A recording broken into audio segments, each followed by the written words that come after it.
E aí, queridos, tudo bem? Vamos então agora falar de sucessão ecológica na Biologia B, aula de número 20.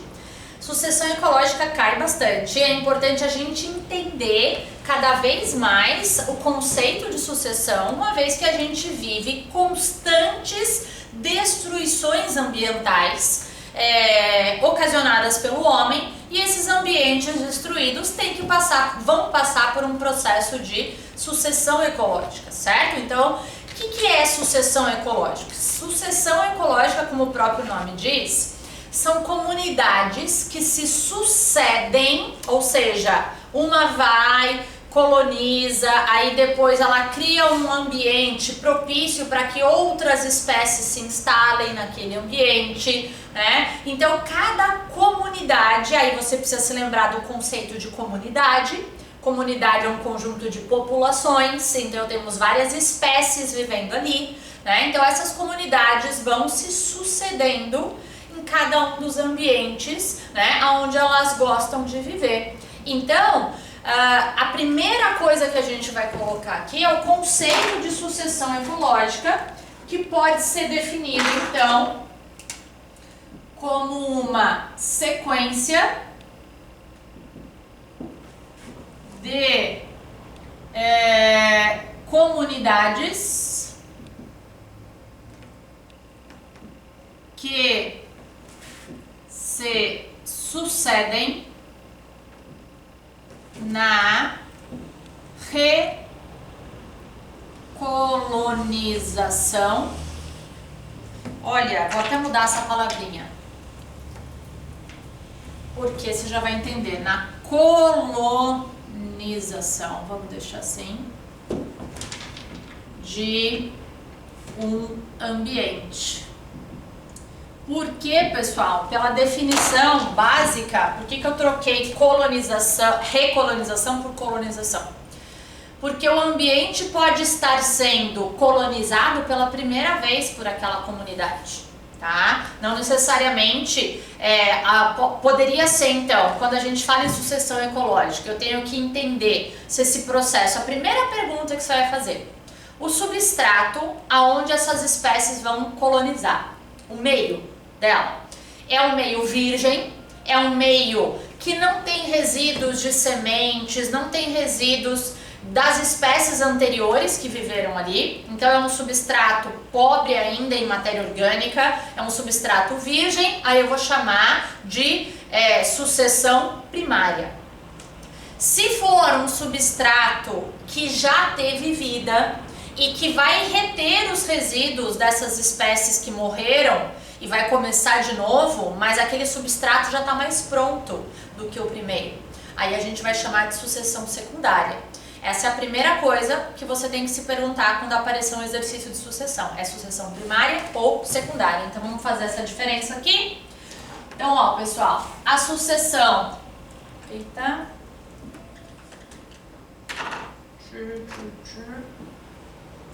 pode ser primária, quando ocorre em substrato novo, virgem. Exemplo que tem aparecido nas provas, e aí eu vou citar o exemplo até da UFPR, que colocou isso aqui. Exemplo, então vamos colocar aqui, ilhas oceânicas, que surgem por dobramento, né, de rochas oceânicas ali e formam ilhas oceânicas. Né? A primeira vez que aquele substrato está se expondo ali. É um substrato virgem que vai ser colonizado, né, por toda a vegetação. O UFPR trouxe isso numa questão discursiva 2 anos atrás. Muita gente errou achando que seria uma sucessão secundária, né? Porque esse substrato já existia lá no fundo do mar. Não, isso vem de afloramentos rochosos, é a mesma coisa que um afloramento rochoso no meio terrestre, só que foi um afloramento rochoso no meio do mar, tá, pessoal? Então, ilhas vulcânicas, afloramentos rochosos, tá? dunas, quando elas estão se formando pela primeira vez, tá? Já vou mostrar imagens ali para vocês. E a sucessão secundária ocorre, ela é chamada de secundária, né, perdão, quando ocorre num substrato antes habitado. Então esse substrato, onde essa vegetação vai crescer, tem que ser o mesmo em que vivia a outra vegetação, tá certo? Para ser sucessão secundária. Aí entra já aquela discussão sobre os acidentes da lama, né, que aconteceram em Brumadinho e Mariana. A lama que veio, né, ela fez um novo substrato. Ela cobriu o substrato antigo e pavimentou tudo. Quando se conseguir crescer alguma comunidade ali, vai crescer em cima de um pavimento novo, de um substrato novo, tá? Então, vai ser uma sucessão primária que vai acontecer ali. Por isso que eu falo que o ideal ali para recompor aquele ambiente, para ajudar na recomposição daquele ambiente, é arrancar toda aquela lama e expor o substrato que estava habitado pelas plantas, para que a nova vegetação cresça nesse substrato, porque a gente vai ver uma diferença bem importante, que a secundária ela é mais rápida do que a primária. A colonização das espécies, porque eu já tenho um substrato mais preparado para receber as comunidades que ali vão se instalar, tá bom, pessoal? Então vamos ali para o quadro agora, para eu mostrar algumas imagens para vocês. Então eu coloquei aqui uma definição, sequência de mudanças pelas quais passa uma comunidade ao longo do tempo até chegar numa comunidade clímax. Já vou falar de comunidade clímax, não quis entrar nesse detalhe antes, mas uma comunidade clímax é uma comunidade adulta, uma comunidade que já cresceu, em que os vegetais que estão ali, eles já chegaram no seu estágio adulto. Essa é a definição de uma comunidade clímax e, consequentemente, como eles já estão no estágio adulto, aquela comunidade estabiliza, né, a sua taxa de fotossíntese e respiração, que a gente já vai falar disso. Bom, então aqui os tipos de sucessão, né, a sucessão primária, então em dunas, em afloramentos rochosos, rochas vulcânicas, né, que vêm da erupção vulcânica, que vão ser colonizadas pela primeira vez. E sucessão secundária acontecendo em substratos que já foram anteriormente habitados, por algum motivo pegaram fogo, ou foram inundados, ou foram, né, por algum motivo esse substrato foi destruído, né, e aí vai surgir uma nova vegetação.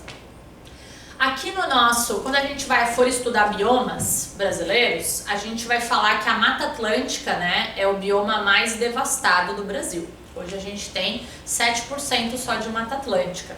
Porém, dentro desses 7%, nem tudo é mata nativa. A gente tem muita mata secundária. Quem já fez trilha por aí em parques e vai com guia, o guia mostra para vocês, ó, pessoal, isso daqui é mata nativa, isso daqui é mata secundária. Como é que ele sabe disso? Porque ele sabe quais são as espécies nativas da Mata Atlântica e quando você tem uma sucessão ecológica secundária, você não garante que as plantas que vão surgir naquela área vão ser exatamente as mesmas que tinham antes, a não ser que você plante, a não ser que você faça o reflorestamento da área. Mas se a sucessão acontece naturalmente, né, não necessariamente você vai ter a mesma comunidade que tinha anteriormente. Isso também é perguntado nas provas, tá? Fiquem atentos. Então, essa nova comunidade, essa mata secundária já é bem característica das espécies que foram colonizando, né? Porque uma das coisas das atividades humanas que mais destruíram a Mata Atlântica, né, foi anteriormente, lá no século 18, 19 ali, as colonizações para plantio, né, os desmatamentos para fazendas de café e tudo mais, e com o passar do tempo, várias dessas localidades já foram substituídos por Mata Atlântica de novo, né? Mas de novo, como eu falo, uma mata secundária, tá bom? Aí vamos falar das etapas do processo de sucessão ecológica. Isso vale tanto para a primária quanto para a secundária, certo? Então, quais são as comunidades que vão morando, que vão colorizando esse ambiente, tá? Então, a gente começa com a comunidade pioneira, ou ESESI, e o exemplo que eu vou dar aqui, pessoal, é começando com uma rocha, um substrato rochoso, e terminando numa floresta, mas nem sempre vai ser assim, tá? Só vou exemplificar, depois eu mostro outras formas de substratos para vocês. Considerando um substrato rochoso, né, o primeiro grupo de seres vivos que vai conseguir se instalar, porque não exige um substrato nutritivo molinho, seriam os líquens, associações de algas com fungos, né? Aí posteriormente conseguiriam se instalar musgos, que também não tem grande exigência do seu substrato, para daí vir, por exemplo, gramíneas, insetos, começando a colonizar essa comunidade pioneira, ou ESESI, ou ESSESI, como preferirem, tá? De novo, já destacando que a CAF e o DESC gostam de usar o nome ESESI, tá? Não chamam de comunidade pioneira. E por favor, vocês costumam confundir na hora de fazer exercício comunidade pioneira com sucessão primária.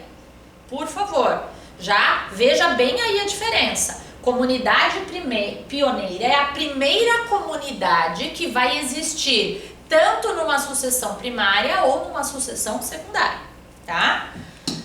Comunidade intermediária ou comunidade série, que seria uma comunidade caracterizada, no caso de uma sucessão para a floresta, como uma vegetação arbustiva ou herbácea. Vegetação adolescente, de médio porte, que já cria um sombreamento para que algumas outras espécies diferentes consigam se instalar ali. Tem áreas de sol, áreas de sombra, né? E quando chegamos na vegetação clímax, já tenho como característica uma vegetação de grande porte, né? E densa, caracterizando então o bioma floresta, tá? Mas isso então uma sucessão ecológica, como por exemplo da Mata Atlântica, que eu falei para vocês, né?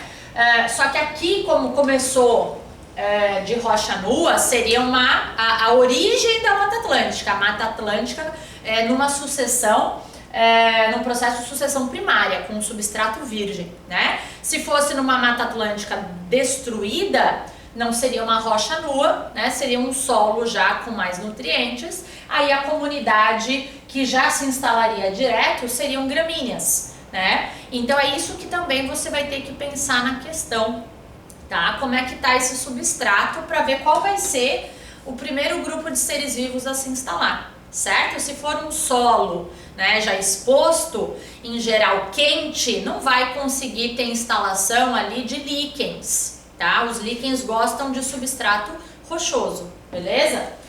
E aí vamos analisar agora o que aconteceu ao longo da sucessão ecológica com o número de espécies, nichos e biomassa. Eu já coloquei uma seta aí mostrando para vocês que eles aumentam, tá?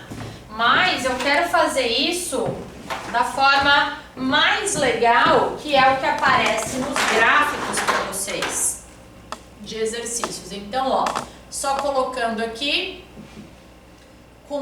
comunidades de uma sucessão ecológica. Quais são essas comunidades, então? Comunidade pioneira ou ESESI. Comunidade intermediária ou série. Comunidade estabilizadora ou clímax. Esse termo aparece muito em qualquer prova, tá? Comunidade clímax, pessoal. Essa comunidade, então, ESESI, série ou clímax, elas vão se sucedendo no ambiente. Como eu falei para vocês, a comunidade clímax é aonde a gente vai ter maior número de espécies. comunidade pioneira é onde eu tenho o menor número de espécies. Você entende que o ambiente vai ficando cada vez mais complexo e por isso dá seta ali em relação ao aumento do número de espécies.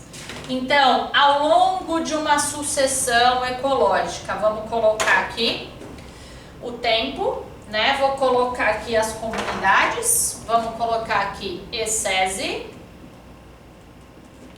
vou colocar aqui série e vou colocar aqui clímax, tá? E aí, então, ao longo do tempo, o que a gente observa em relação ao número de espécies? O número de espécies vai aumentando e estabiliza no clímax. Então, número de espécies. Biomassa. Você já sabe o que é biomassa, matéria orgânica. Cadê a caneta vermelha? A biomassa, pessoal, também vai aumentando. Ih, colocar um refil e eu não quero escrever. Secou. Tá, vai de preto mesmo. A biomassa também vai aumentar. Biomassa. O que mais que aumenta? Se aumenta o número de espécies no mesmo ambiente, quanto mais espécies, cada uma das espécies não tem as suas preferências, pessoal? Então, vai aumentar o número de nichos ecológicos, tá? Então, também vou colocar aqui. Ih, essa daqui não é. Um aumento do número de nichos ecológicos.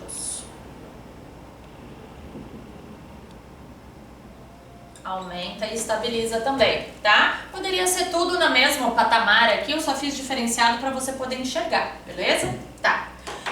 Muito bem, então tudo isso aumenta ao longo de um processo de sucessão ecológica. Só que agora tem uma coisa que também aumenta em relação a um ponto, que seria quando você analisa as plantas que tem, quanto mais espécies vegetais, mais fotossíntese está tendo, certo? A fotossíntese, então, ela iria aumentando, que é o que a gente chama de produtividade bruta, que a gente viu aula passada. A produtividade bruta aumenta, mas e a produtividade líquida? A produtividade líquida, que você já aprendeu, que é o total produzido na fotossíntese, menos o que a planta gasta para respiração, isso vai diminuindo ao longo da sucessão. Por quê? Na comunidade clímax, pessoal, a gente tem que a taxa de respiração é praticamente igual à taxa de fotossíntese. Na comunidade série, a gente vai ter fotossíntese muito maior que a respiração. Na essese, desculpa. Na série, também, fotossíntese é maior ainda que a respiração, tá? Mas aqui passa a ser quase equivalente. Por quê? Porque eu tô falando de uma vegetação adulta, que já cresceu. Então, uma vegetação adulta, né, ela vai se estabilizando nesse ritmo. E aqui é que você vai justificar por que as florestas não são pulmão do mundo. Porque as florestas já são comunidades clímax. Então, elas não têm saldo de oxigênio para a atmosfera, certo? Então, é aqui que a gente justifica isso, tá? Então, vamos anotar aqui no gráfico que tem uma coisa que começa alta e vai caindo, tá? Nesse gráfico, que é a produtividade primária líquida, a famosa PPL, beleza? Deixa eu mostrar isso aqui para vocês. Então, PPL alta, PPL média, PPL baixa, beleza? E aí, vamos só apagar a luz para vocês verem aqui alguns exemplos. Sucessão primária numa floresta, demorando em média 1000 anos para acontecer, a partir de rochas nuas, substrato virgem, sucessão, então, primária, tá? Aí você teria a comunidade pioneira, tá? Demora bastante para esse solo ficar pronto para receber outras espécies. A comunidade intermediária aqui, né? E aí você teria a comunidade clímax adulta aqui, certo? Então a sucessão demora bastante quando ela é primária. Aqui um exemplo de sucessão secundária, né? Então, numa floresta também. Então uma floresta pegou fogo, tá? E aí começa as espécies pioneiras. Aí você vai ver que é gramínea que vai colonizar. E aí vai tendo aí mais ou menos 4 anos de comunidade pioneira. Aí depois a gente tem, né, de 5 a 150 anos de comunidades intermediárias até chegar na floresta madura, na floresta clímax, tá? Muito bem, e esses são os exemplos. Tudo que a gente viu agora é sucessão virando floresta. Mas vale ressaltar, pessoal, que nem todo bioma é uma floresta. Então eu tenho várias comunidades clímax que são gramíneas, tá? Eu tenho, por exemplo, aqui ó, 3 imagens para vocês e as 3 refletem comunidade clímax. Comunidade clímax de duna, tá? Que é a famosa restinga. Quando a restinga está adulta, você tem uma comunidade clímax, né? Que deve ser super preservada, inclusive, porque evita a motilidade da areia, né? Evita soterramento de algumas áreas. As restingas elas seguram o substrato por conta das raízes das plantas, certo? Então, a restinga seria um exemplo de comunidade clímax se os vegetais que estão ali estiverem no estágio adulto. Isso aqui é o bioma pampa ou campos sulinos, né? Tudo isso aqui, vegetação clímax de gramíneas adultas de grande porte. Por isso que os pampas são uma excelente área de pastagem, né? Para bovinos, por exemplo. Isso aqui, que bioma é esse?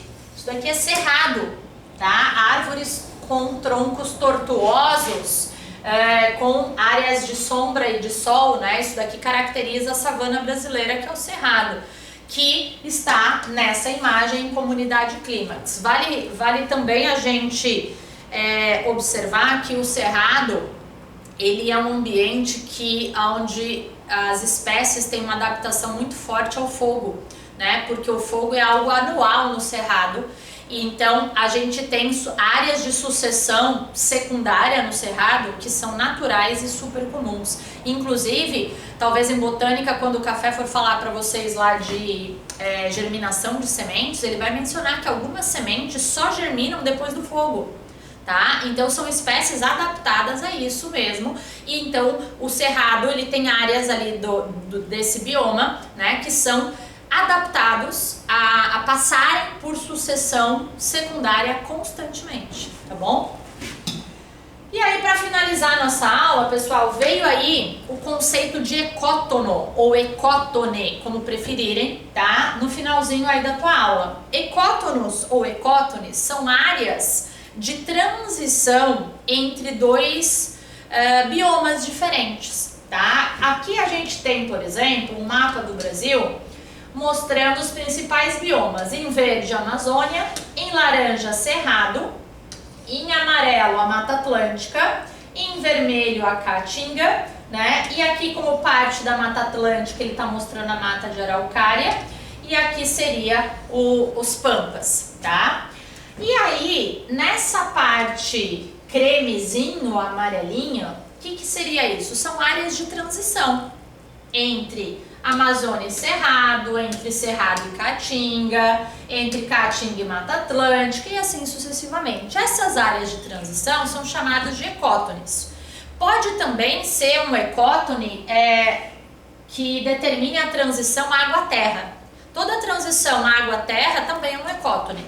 Então você deve estar se perguntando, manguezal é um ecótone? É, tá? Então, por definição, ecótone é uma área de transição entre 2 biomas ou 2 ecossistemas, e nessa área você vai ter uma alta biodiversidade. Isso é muito perguntado, é uma área que a gente deve ter um cuidado muito grande, porque ali tem espécies exclusivas que se adaptam a essa área de transição E espécies, tanto por exemplo do Cerrado, aqui nessa área vai encontrar tanto espécies do Cerrado quanto da Amazônia, tá? E também posso encontrar espécies endêmicas ali daquela região, que é um exemplo bem rico de ecótone brasileiro.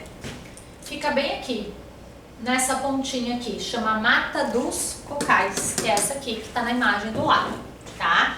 Isso daqui é uma foto da Mata dos Cocais. Você vê uma região meio alagadiça, que tem uma característica da floresta amazônica ali, da parte alagada da Amazônia.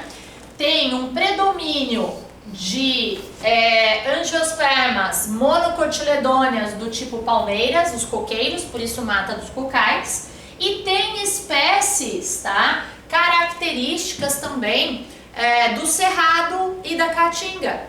Então é um bioma muito rico chamado de Mata dos Cocais, é um ecótone brasileiro, tá? Então os principais ecótones, né, estariam aqui.